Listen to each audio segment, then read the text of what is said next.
Caríssimos irmãos em Jesus, que a paz esteja conosco. Comecemos hoje o nosso assunto, preocupações cotidianas e a fé, contando uma história breve sobre o caso de dois monges.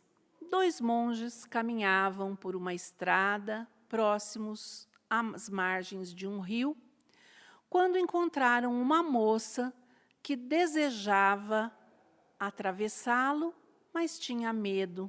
Ela não sabia nadar, o rio não era tão fundo, mas ela temia perder o equilíbrio e cair. Um dos monges, então, muito gentil, lhe ofereceu o braço no qual ela se apoiou e a atravessou para o outro lado do rio e voltou para junto de seu amigo. No restante do trajeto, esse amigo que ficara aguardando o outro, o tempo todo falava do quão pecador tinha sido aquele que atravessara a moça.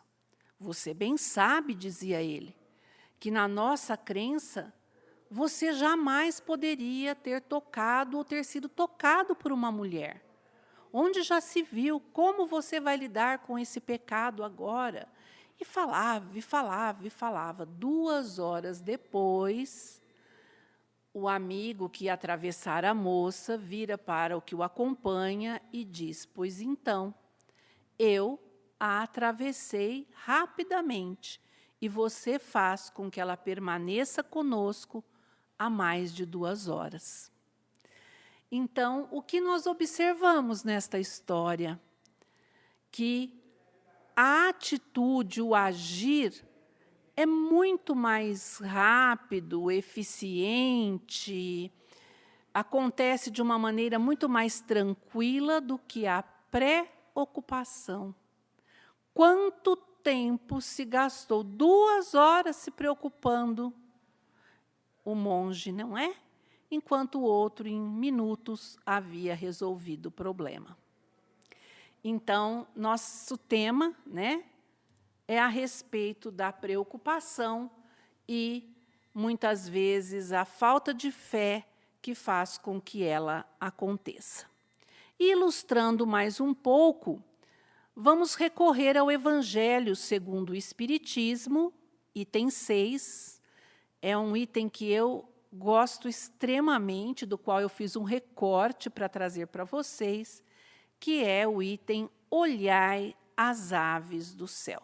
Peço permissão, então, para ler esta passagem. Não andeis cuidadosos da vossa vida, com o que comereis, nem para o vosso corpo o que vestireis. Não é mais a alma do que a comida, e o corpo mais do que o vestido? Olhai para as aves do céu, que não semeiam, nem fazem provimentos nos celeiros, e, contudo, vosso Pai Celestial as sustenta. Porventura, não sois muito mais do que elas? E qual de vós, discorrendo, pode acrescentar um côvado à sua estatura? E por que andais vós solícitos pelo vestido? Considerai como crescem os lírios no campo. Eles não trabalham, nem fiam. Digo-vos mais, que nem Salomão, em toda a sua glória, se cobriu jamais como um destes. Pois se ao feno do campo, que hoje é e amanhã é lançado no forno, Deus veste assim, quanto mais a vós, homens de pouca fé. Não vos aflijais dizendo, que comeremos, ou que beberemos, ou com que cobriremos, porque os gentios é que se cansam por estas coisas. Porquanto vosso Pai sabe que tendes necessidade de todas elas. Buscai primeiramente o reino de Deus e a sua justiça, e todas estas coisas se vos acrescentarão. E assim não andeis inquietos pelo dia de amanhã, porque o dia de amanhã a si mesmo trará seu cuidado. Ao dia basta a sua própria aflição. Então, se nós fôssemos levar ao pé da letra, né? Ah, vou sentar e vou ficar esperando as coisas caírem do céu. Não é isso.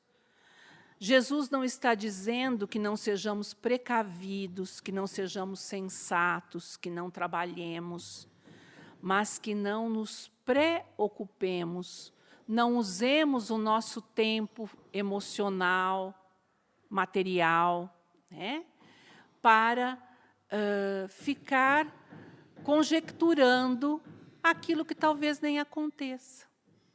Então, é preciso confiar no Pai.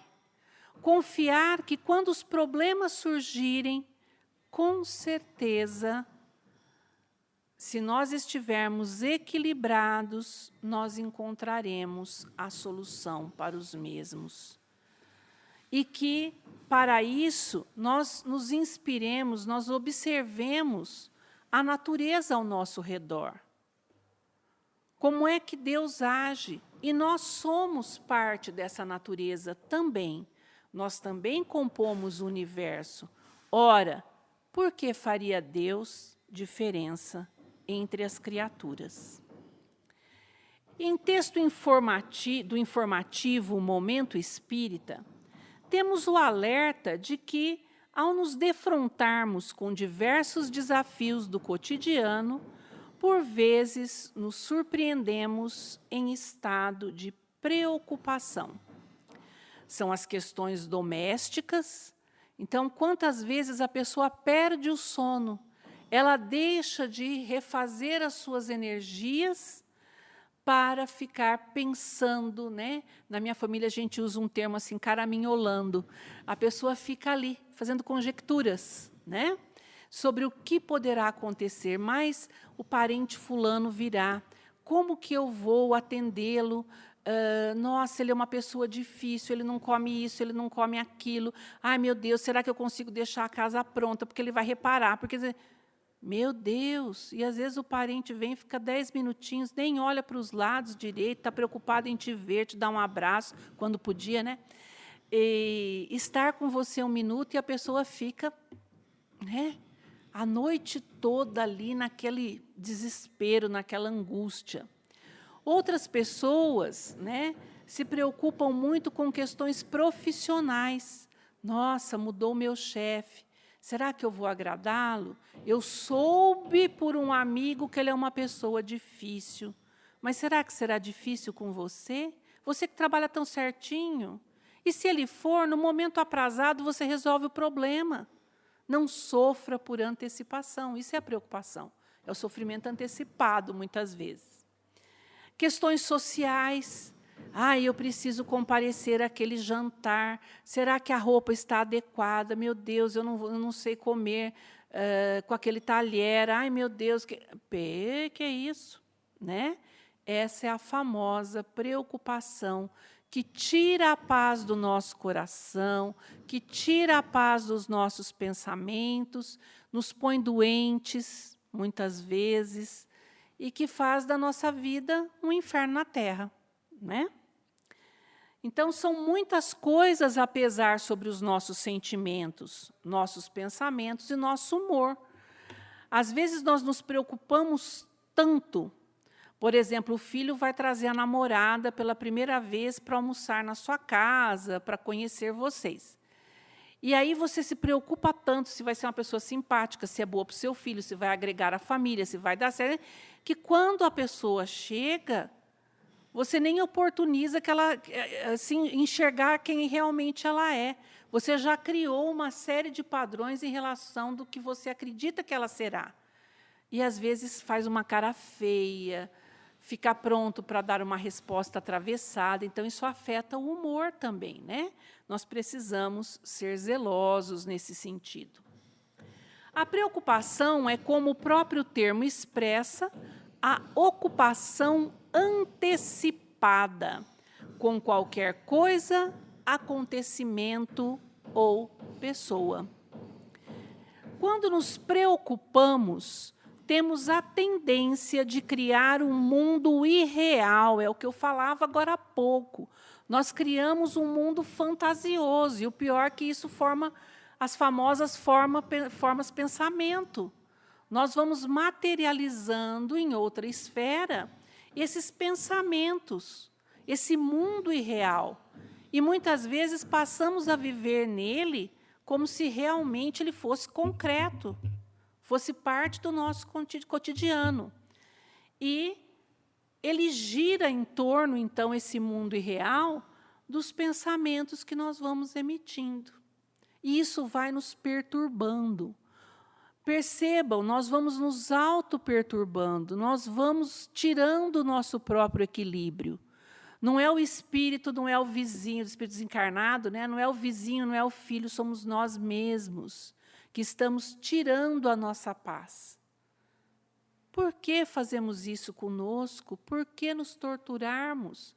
E o pior é que, por tabela, torturamos os outros também, porque tem gente que, além de ficar, né, criando esse mundo irreal e fantasiando aquilo como verdade, fica falando para os familiares, para os colegas de trabalho, né? Não, porque vai acontecer, porque vai acontecer, porque vai acontecer.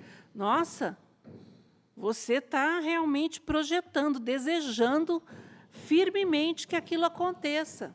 Isso é o inimigo da prosperidade, é o inimigo do bem viver, é o inimigo da paz que você mesmo está criando, né? E isso vai, obviamente, como eu disse, refletir nos nossos pensamentos e atitudes. Esses pensamentos e esse comportamento inadequado nos mantêm presos, são verdadeiras prisões mesmo, a situações complicadas, que provavelmente poderiam ser evitadas ou nem nunca existir. Vejam, nós criamos prisões mentais para nós mesmos.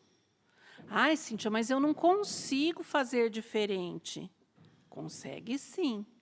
Tá? É difícil? Claro, ainda mais se essa preocupação se tornou um vício, né?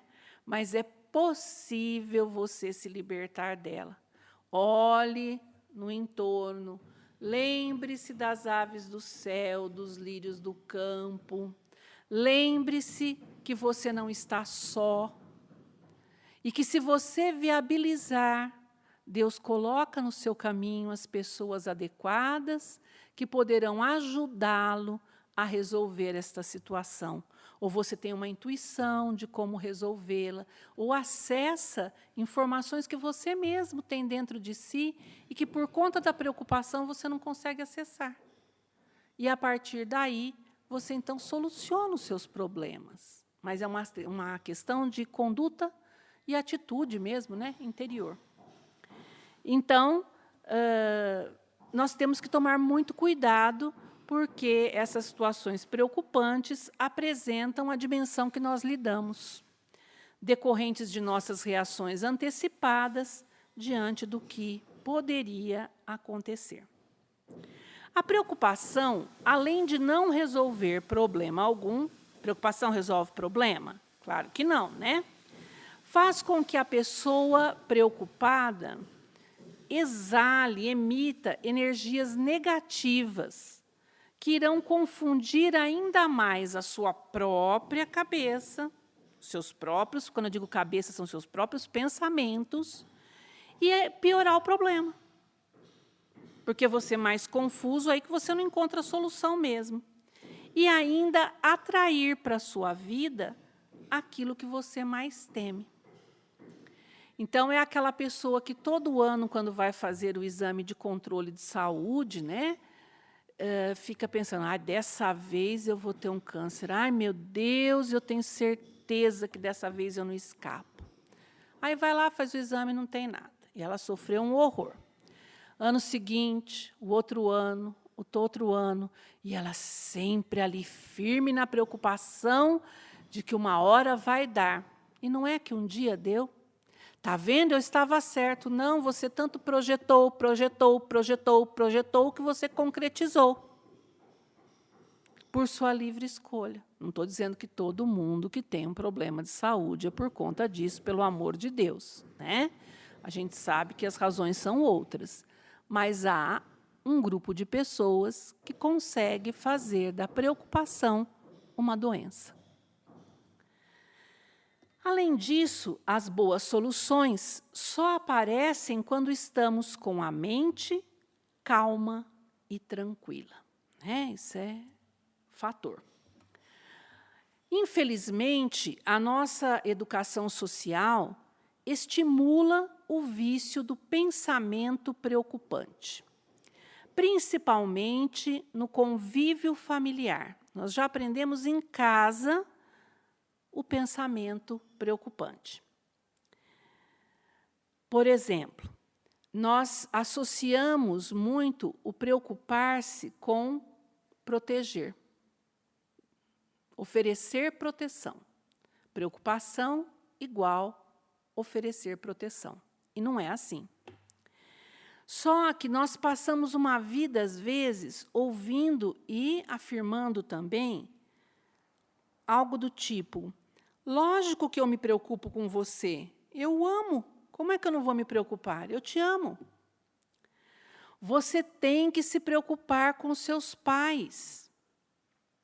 Quem tem filhos vive em constante preocupação. Percebem? Conhecem essas frases? Já ouviram? Já disseram? Então, né? Nós temos aí realmente um vício de preocupação, de pensamento preocupante. Precisamos, quando falarmos isso ou pensarmos isso, mudar o discurso, trocar o disco, né? Deletar essa informação e inserir outra. E, quando nos sentirmos assim, nesse processo, né, de dizer a respeito da preocupação, que eu amo, então por isso que eu me preocupo, não estejamos inquietos pelo dia de amanhã. Não fiquemos achando que tal coisa vai acontecer com o nosso filho, com os nossos pais, com os nossos amigos, um fato desagradável, uma doença, uma desgraça, um acidente, né? Porque o dia de amanhã cuidará de si mesmo, a cada dia, diz Jesus, basta a sua preocupação. Não acrescente outros, não põe fermento, é desnecessário. Quando você se pilhar pondo fermento, lembre-se, a cada dia basta a sua preocupação. Ou, perdão, a cada dia basta o seu problema. Me expressei mal. A cada dia basta o seu problema. Não precisamos colocar fermento da preocupação e aumentarmos esse problema. Senão, nós não conseguiríamos resolvê-lo e ainda agregaremos outros à nossa vida. O Criador provê suas criaturas com o necessário. Como assim? Nos provê, veja, ele nos provê com uma carapaça fluídica de proteção. Ele nos provê com um raciocínio que permite que nós consigamos saída. Ele nos provê com pessoas que surgem, não necessariamente amigos, mas pessoas que surgem no nosso caminho e nos dão uma ideia. Ele nos provê o tempo todo para que nós consigamos resolver o nosso cotidiano. Porquanto seria impossível a natureza criar em nós uma necessidade sem nos dar meios para supri-la. Conhecem aquele ditado, Deus dá o frio conforme o cobertor?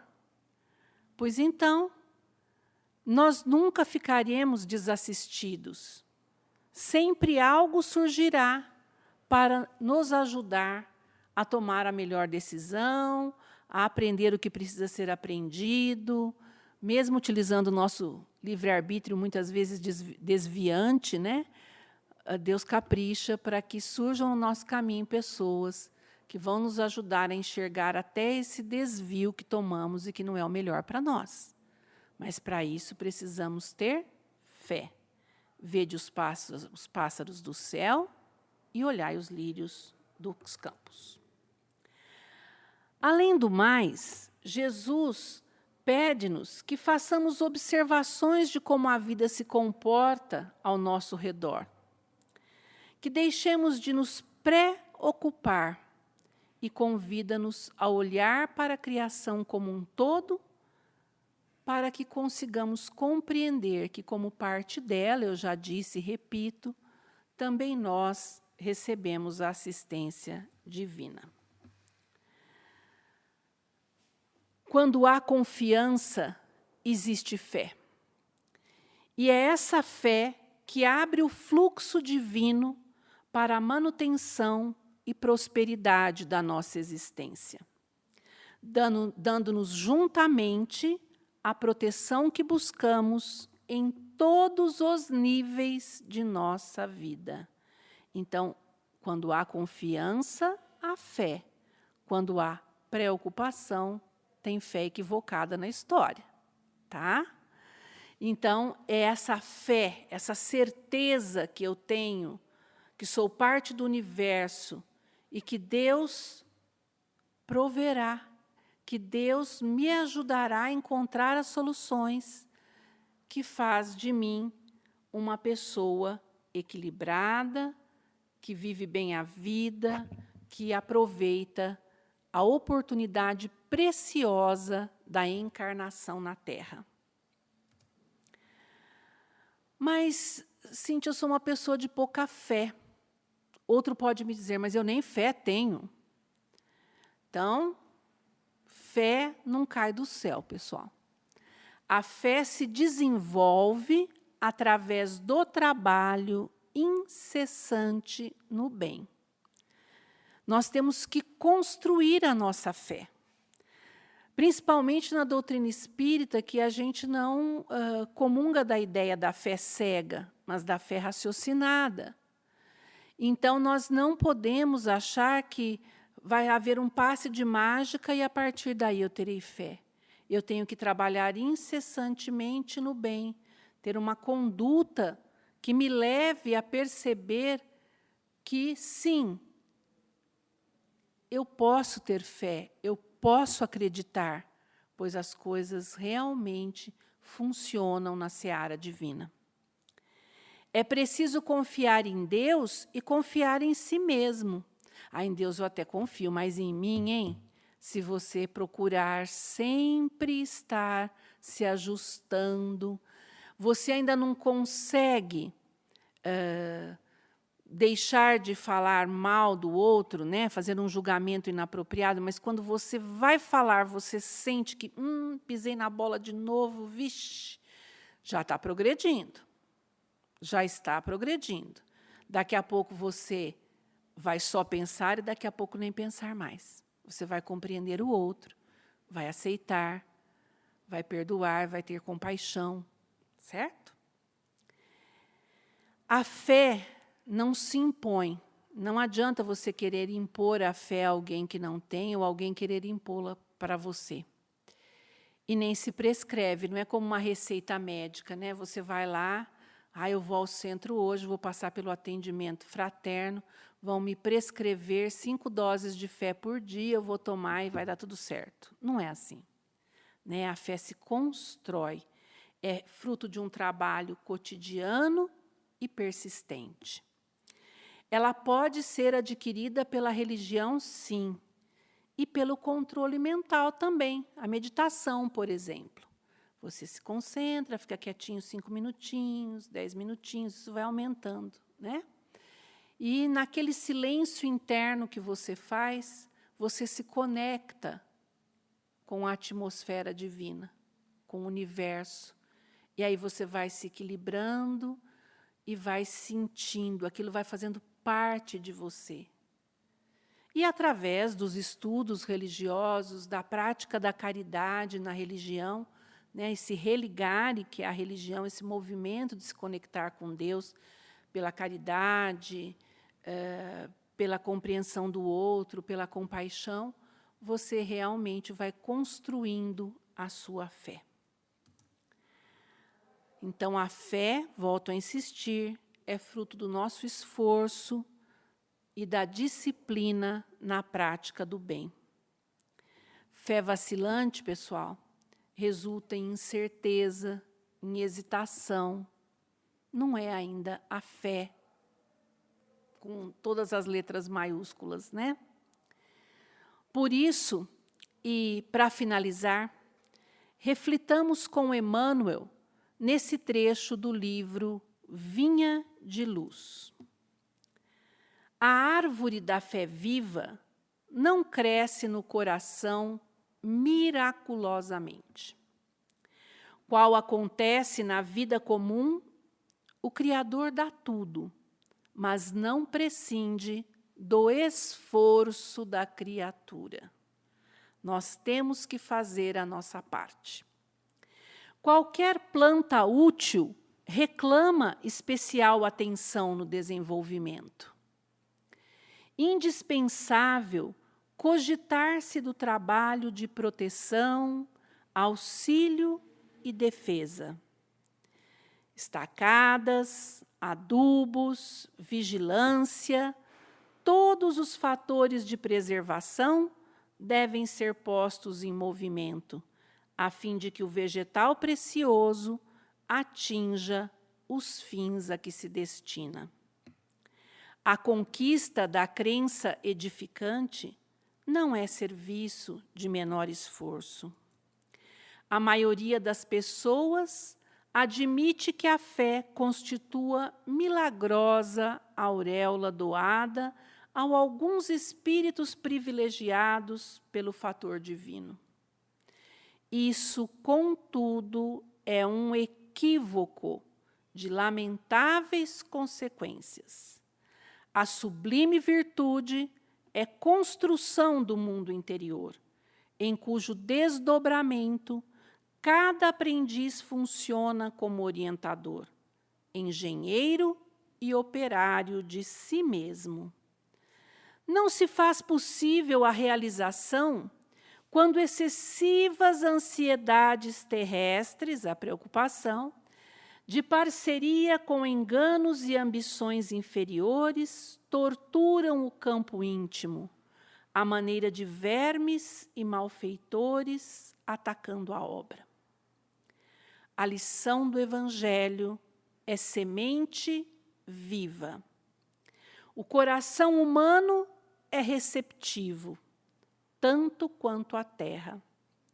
É imprescindível tratar a planta divina com desvelada ternura e instinto enérgico de defesa. Há muitos perigos sutis contra ela, quais sejam os tóxicos dos maus livros, as opiniões ociosas, as discussões excitantes e desnecessárias, o hábito de analisar os outros antes do autoexame. Ninguém pode, pois, em sã consciência, transferir de modo integral a vibração da fé ao espírito alheio, porque realmente isso é tarefa que compete a cada um. Que a paz de Jesus permaneça conosco e que nós possamos, diante das preocupações, responder com a fé que Deus provê e que nada que nós não queiramos poderá nos afastar do caminho do bem. Até uma próxima. Olá, tudo bem com vocês? Meu nome é Ângela Cristina. Estou aqui hoje com muita alegria, com muito prazer, para falarmos um pouquinho do Evangelho de Jesus, do Evangelho segundo o Espiritismo de Kardec. Nós vamos aqui conversar hoje sobre o capítulo 7, Bem-aventurados os pobres de espírito, porque eles entrarão no reino dos céus. Está em Mateus, capítulo 5, versículo 3. Então, o capítulo 7 do Evangelho segundo o Espiritismo vem nos lembrar da primeira bem-aventurança. Bem-aventurados os pobres de espírito. Mas o que Jesus quis dizer por pobres de espírito? Sabe, quando eu era criança e depois já na adolescência, isso era muito confuso para mim. Talvez tenha sido para você também.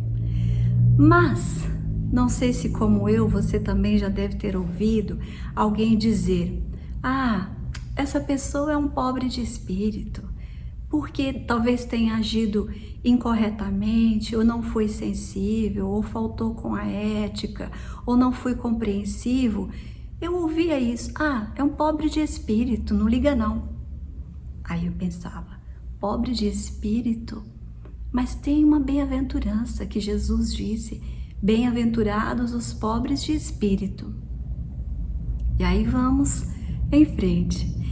Em 1939, um grupo de pessoas no Centro Espírita Luiz Gonzaga, em Pedro Leopoldo, né, um grupo que trabalhava com o Chico, eles foram orientados por um mentor a fazer algumas perguntas, né, para que fosse esclarecido, inclusive, este tipo de pergunta que eu acabei de mencionar, né? O que Jesus quis dizer, né? Como devemos entender os pobres de espírito? E Emmanuel respondeu a essas perguntas. Está no livro O Consolador, né? Psicografia, não foi as respostas, né? Foram psicografadas por Chico Xavier. E eu gostaria, para ser fiel à resposta de Emmanuel, fazer para você a pergunta de 313 que está no livro Consolador. Então vamos lá. Perguntaram a Emmanuel, né? 313. Como entender a bem-aventurança conferida por Jesus aos pobres de espírito? E Emmanuel responde: o ensinamento do Divino Mestre referia-se às almas simples e singelas, despidas do espírito de ambição e de egoísmo que costumam triunfar nas lutas do mundo. Não costumais até hoje denominar os vitoriosos do século nas questões puramente materiais de homens de espírito? É por essa razão, em se dirigindo à massa popular, aludia o Senhor aos corações despretensiosos e humildes, aptos a lhe seguirem os ensinamentos sem determinadas preocupações rasteiras da existência material. Então, Jesus se dirigiu aos simples, aos de almas simples e singelas, porque eles teriam um entendimento das leis de Deus, primeiramente porque não estão preocupados com a matéria, né? Com preocupações rasteiras, ele diz aqui, da existência material. E vamos discorrer sobre isso mais um pouquinho. No livro de Richard Simonetti, A Voz do Monte, no seu primeiro capítulo, Richard também vem simplificar esse assunto para o nosso melhor entendimento. Ele traz o capítulo que se chama Condição Fundamental e ele trabalha esta bem-aventurança como condição fundamental para a felicidade, para conhecer o reino de Deus, para adentrar ao reino de Deus. E ele traz um esclarecimento também que eu acho muito importante, porque quando fala-se também pobres de espírito, de repente nós lembramos de fator econômico, né? De dinheiro. E não tem a ver com esse pobre de espírito que Jesus citou ali no Sermão do Monte. Richard Simonetti, ele trata da seguinte maneira, ele é muito feliz quando ele coloca numa frase só: o dinheiro é neutro. Porque nós podemos, gente, encontrar pessoas que são pobres economicamente, muitas vezes, algumas vezes, orgulhosas. E pessoas que têm uma condição financeira também mais abastada, que é humilde. E podemos também encontrar pessoas que têm essa condição financeira abastada, orgulhosa, e um pobre humilde. Estamos falando aqui de coração, né? Então tem aquela pessoa que de repente não permite ser ajudada, ou aquela pessoa que está precisando de algum bem material e quando recebe alguma coisa fica ofendida, ou aquela pessoa que não precisa de bem material, mas que precisa de ajuda, mas não pede, não quer que as pessoas saibam ou conheçam a sua sensibilidade, a sua fraqueza. Então, isto é uma forma de orgulho, não é? Então, como caminhar para vencer esse tipo de situação? E quando o Richard coloca sobre essa questão do dinheiro ser neutro, porque o dinheiro, ele compra um leite, ele cita esse exemplo, e compra drogas, compra armas, ou não compra nada, fica reservado, fica parado sem a sua finalidade, que é o progresso. Então, não tem a ver com pobreza no sentido econômico, né? A simplicidade, de novo, de coração e humildade, a verdadeira humildade de reconhecer que não sou melhor que ninguém, respeitando o meu próximo nas suas limitações, já é um bom começo. Então, sigamos. Como nós, como cristãos, estamos agindo, sabendo disso, conhecedores, minimamente que seja, do Evangelho de Jesus? Como nós estamos agindo? Porque nós ouvimos muitas vezes, não é? Que ser um bom espírita, um bom cristão, uma boa pessoa dentro da casa espírita, ou no momento onde todos estão te vendo, é fácil. No momento de dificuldade, no momento em que você é atingido por algum motivo, aí complica um pouco. De repente, aquela fera que existe em você pode se sobressair. Então, vamos pensar um pouquinho. Como é que nós estamos agindo no trabalho? Como nós lidamos com as pessoas que trabalham conosco? Do trabalho mais simples a um presidente da empresa, digamos, de uma empresa. Como é que eu trato as pessoas? Eu reconheço que eu não consigo fazer nada sozinho. Eu reconheço que sempre tem alguém do meu lado, e por mais que a minha atividade seja uma atividade individual, que eu seja autônomo, eu me lembro que eu preciso de alguém. Sempre. Eu não faço nada sozinho. E quando eu sou promovido? Quando a minha situação melhora? Eu me lembro, eu agradeço as pessoas que estiveram do meu lado, ou eu passo de nariz em pé? E não lembro mais dos meus amigos, dos meus colegas de trabalho. Acredito que não estejamos mais agindo desta maneira. Nas ruas, enquanto motorista, eu respeito os pedestres. Enquanto pedestres, eu respeito os motoristas. eu respeito as leis de trânsito, eu sou uma pessoa que tem uma boa conduta nas ruas da minha cidade, nas rodovias ou na minha comunidade? Como é que eu me relaciono com a minha conduta na minha cidade? Nos lugares comuns a todos, como é a minha conduta? E em casa, o nosso verdadeiro laboratório, nosso lar, nossa família. Como nós estamos lidando com a nossa família? Nós chegamos de cara fechada e saímos de cara fechada? Nós entramos gratos, sorrindo, agradecendo o dia? Nós temos paciência? É mais para refletirmos. Nós temos compreensão? Ou nós estamos julgando todos os dias alguma coisa na nossa pessoa mais próxima ali da nossa convivência?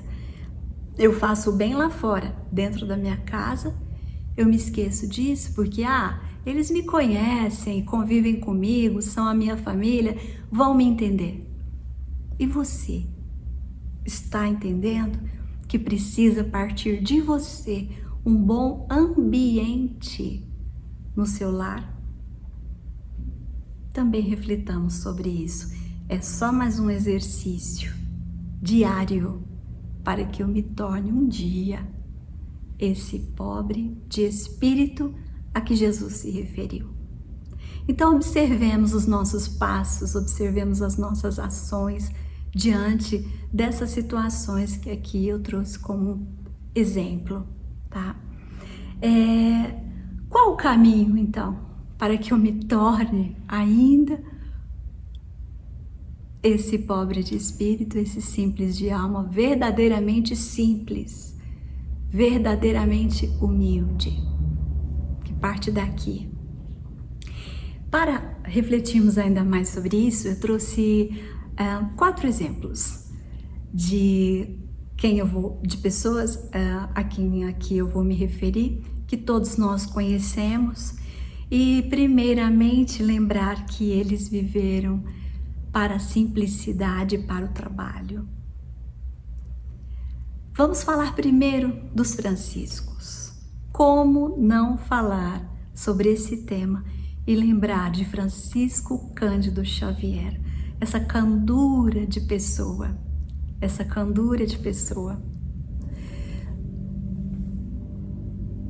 Vamos lembrar de Chico, que nasceu em Pedro Leopoldo e depois residiu em Uberaba, que viveu uma vida simples e que tinha ali na sua cidade trabalho todos os dias perante a sua comunidade. Era um trabalhador todos os dias e noites. Chico viveu para servir.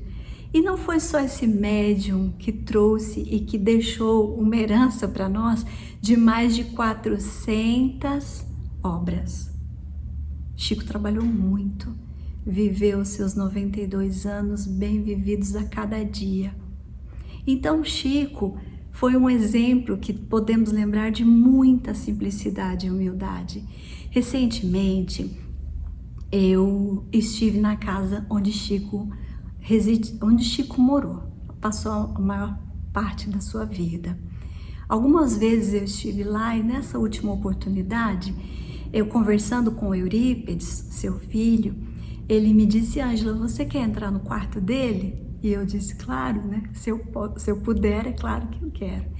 Então eu entrei, lá a gente já sente uma energia renovadora, né? Fortíssima. E quando eu fiquei sozinha, sentei ali do lado da caminha do Chico. E é uma caminha estreita, uma caminha de solteiro, baixinha. E eu orei, agradeci por estar ali e fiz algumas reflexões. E uma delas foi: meu Deus, aqui descansava o corpo do homem que foi eleito o maior homem do século, não só pelos espíritas, foi eleito por todos.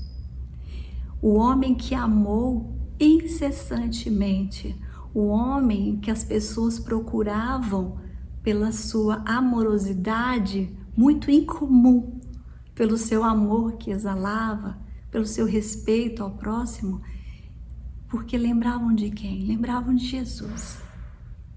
Então, exemplo número 1, Francisco Cândido Xavier. Exemplo número 2, nasceu Giovanni di Pietro Bernardone, filho de um comerciante rico na Itália, em Assis, que veio a ser conhecido, respeitado por todos nós, Francisco de Assis. Francisco de Assis, o que nós herdamos de Francisco? O que Francisco nos inspira? Primeira coisa que lembramos, Francisco fez uma oração que é lembrada por todos. Senhor, fazei de mim um instrumento de vossa paz. E daí ele discorre sobre isso.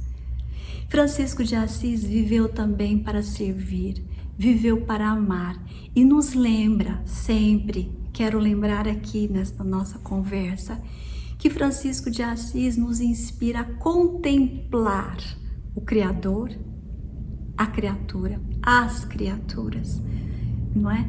Quem não lembra de Francisco de Assis chamando irmão Sol, irmão Lua, adorando os animais, tratando com carinho a natureza, pedindo licença para tirar uma fruta do pé e só quando ela estivesse madura e agradecendo. Então, nós temos esse exemplo de simplicidade de coração e humildade de alma. Aí você pode me dizer, ele também ensinou o desapego, mas nós temos que desapegar de tudo para ter essa simplicidade, essa humildade? Não temos, porque nós já aprendemos, ele foi um missionário, nós aprendemos que existe a lei do progresso, nós precisamos, né, ter um outro ritmo, uma outra forma de viver, mas lembrando sempre da simplicidade que devemos exercitar onde quer que estejamos. Nosso outro exemplo é de alguém que viveu na época do Cristo. Nós quase não ouvimos falar sobre José de Arimateia. Eu gostaria de lembrar de José de Arimateia. Um homem, um comerciante, um senador, um membro do Sinédrio, né, o mais alto colégio dos magistrados da Judéia. Cristão, mesmo que secretamente. Compreendeu, entendeu as verdades trazidas por Jesus. Então José de Arimateia teve uma participação muito importante na vida de Jesus, ou na morte, né? Quando Jesus foi condenado, José de Arimateia tentou uma conversa com Pôncio Pilatos, mas nada resolveu. Depois que Jesus morreu, José de Arimateia foi até Tibério Alexandre pedir os direitos ao corpo de Jesus para que ele tivesse um sepultamento digno, pelo menos isso. E ele foi atrás disso e com a ajuda de Nicodemos, eles conseguiram e deram, né, um sepultamento dentro do que eles consideravam na época dignos, né? E foi sepultado então no sepulcro que José de Arimateia tinha para ele, que era um sepulcro novo, jamais usado. 3 dias depois, o corpo do Cristo não estava mais ali, ninguém sabia onde estava. José foi preso, ficou durante 13 anos na prisão, até que o próximo governador, né, ele revisou a sentença de José de Arimateia e deu a ele a liberdade, porque também percebeu que ele seria mais útil do lado de fora. Tanto que eles se uniram e José reconquistou, construiu de novo o que ele havia perdido, né? Porque era um homem inteligente para os negócios. Então ele prosseguiu. Então teve aí também, olha, um papel fundamental, um homem rico, membro do Sinédrio, um fariseu cristão, de uma alma boa, de uma boa alma. Então teve esse papel importante na história, que eu gostaria muito de lembrar. Era um pobre de espírito? Reflitamos sobre isto. Por fim, eu gostaria de falar sobre o maior exemplo de todos, que nós já estamos falando, mas falar em simplicidade, falar em humildade de espírito. Vamos falar de Jesus? Jesus era o próprio amor, né? Era o amor em pessoa, circulando e pregando e mostrando, né, como devemos louvar e respeitar a Deus, nosso Pai. Por que será que Jesus nasceu naquele lugar, naquele dia, e conhecido por todos nós essa história, e ele foi para uma manjedoura e não foi para um berço de ouro? Vocês já refletiram sobre isso? Como seria a história se Jesus tivesse nascido num berço de ouro? Imagino eu que ela seria bem diferente. Então, Jesus viveu o amor, a justiça, a caridade todo o tempo, a compaixão, a compreensão. Jesus curou, Jesus demonstrou a fé, Jesus demonstrou a perseverança, Jesus orou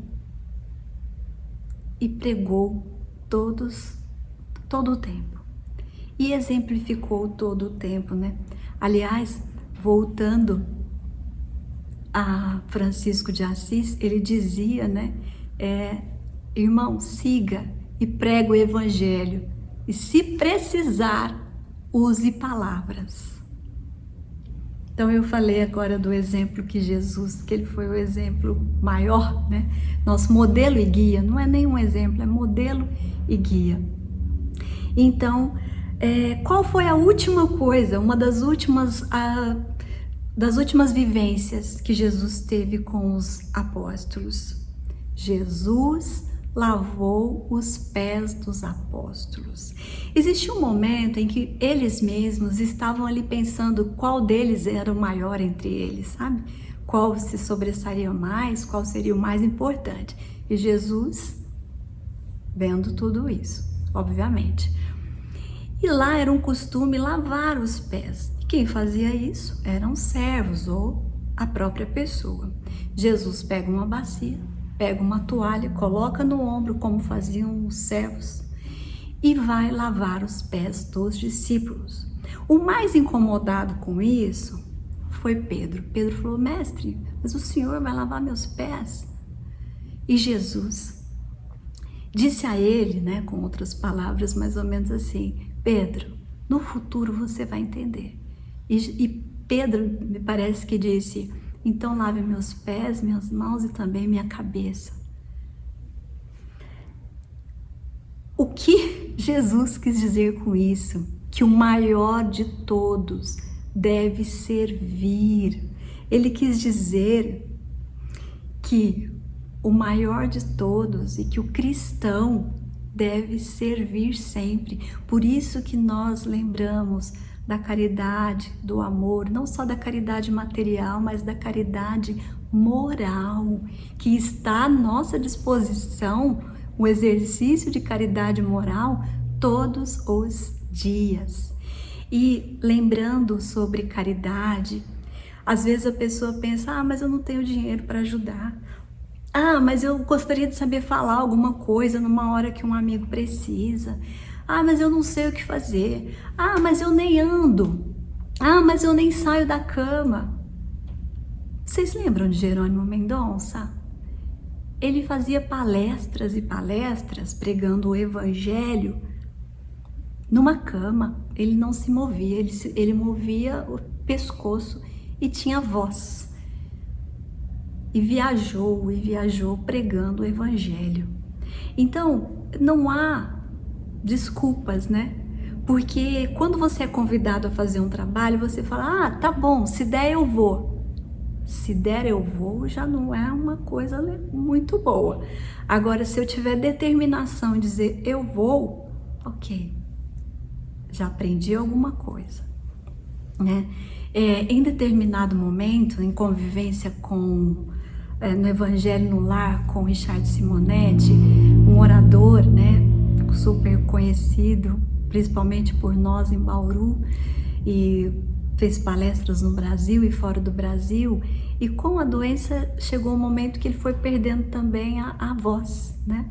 E numa das suas, me lembro que das últimas orações, ele fez algo que nos emocionou muito, porque como ele foi perdendo algumas capacidades assim de locomoção, ele disse, Senhor, obrigado por eu ainda poder fazer alguma coisa pelo outro em oração, porque é o que ele conseguia. Então, ele estava exercitando a caridade através da oração.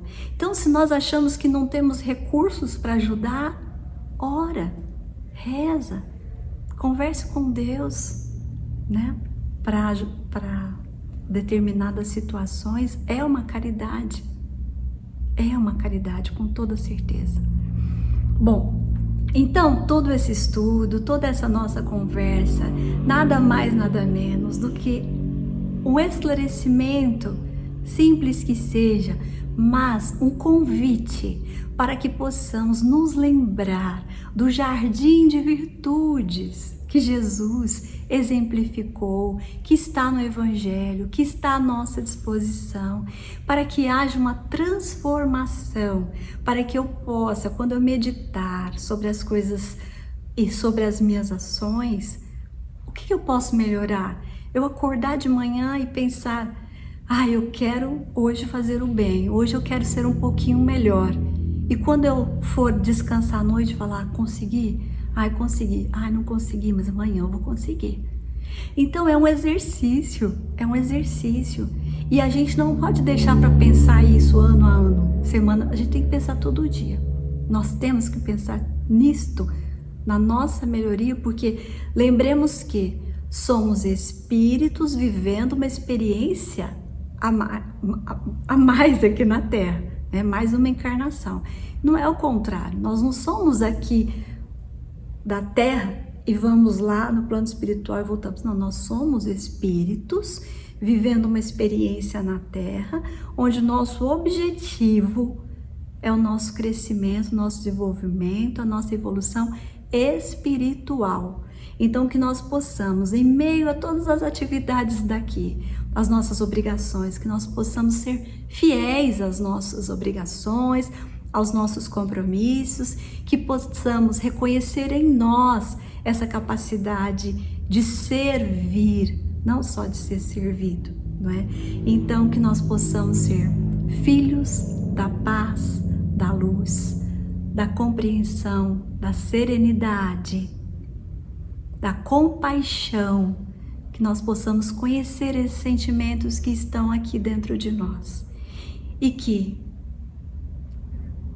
antes mesmo de um dia entrarmos no reino dos céus, no reino de Deus, como disse Jesus, que nós possamos durante o caminho encontrarmos o reino de Deus dentro de nós. A caminhada ficará mais leve, com toda certeza, com toda certeza. Então aproveitemos todos esses presentes que Jesus deixou como exemplo, todos os recursos que nós temos para que possamos ser um pouquinho melhor a cada dia, com passos firmes, passo a passo a caminho de Jesus, mas que sejam passos firmes e conscientes. Muito obrigada pela oportunidade de estar aqui com vocês, falando sobre o Evangelho de Jesus. É sempre uma alegria realmente para o meu coração e um grande prazer. Muito obrigada. Que Jesus nos abençoe hoje, agora e sempre.